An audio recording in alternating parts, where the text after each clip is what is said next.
When you only measure results, slow seasons start to feel like God is distant. And honestly, I hate the fact that when you start looking at the results, you do become so discouraged. I hate the fact most of all that we're so impatient, that we feel like we need to see the results before we've actually put in enough work. And we underestimate how much work has to be put in.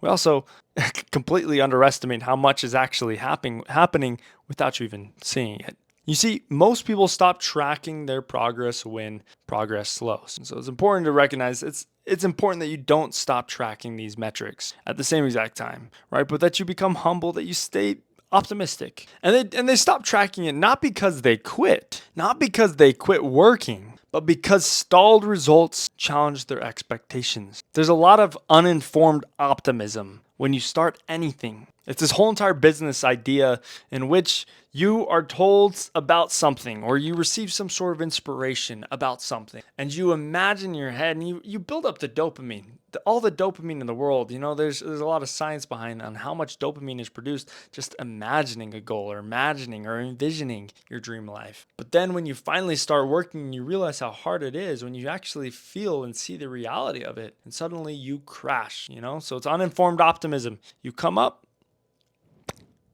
all the way to the bottom. You drop because, hey, maybe I'm not quite cut out for this. And that's when most people quit. But those who hold on slowly start to see some growth. And it keeps going and going and going and going. Sometimes it's so gradual they never see the progress until suddenly they're like, how on earth did I get here? Usually you feel like quitting right before you hit something big. The whole entire quotation you might be familiar with is, I was showing up, but I stopped feeling rewarded. And in a dopamine based society, in a vending machine based society where we're so used to being able to insert the money and get the results immediately, we get this way. It's kind of unfortunate. Some of the deepest progress looks invisible and always will. And faith stabilizes when you start measuring obedience rather than outcomes. You see, if you want anything to change, your behavior has to change first. You got to become more obedient. It's a Christ-like attribute we can pray for. You see, behavior is something you can tell the truth about,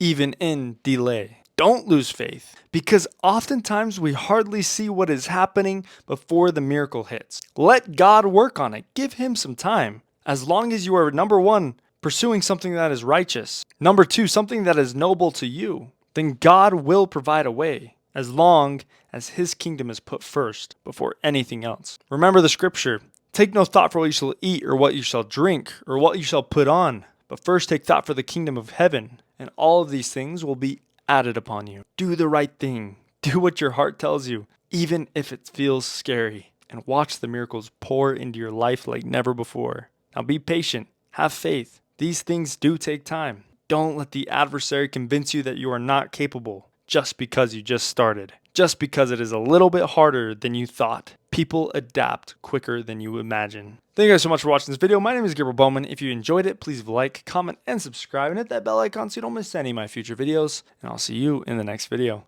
Love you guys. Bye.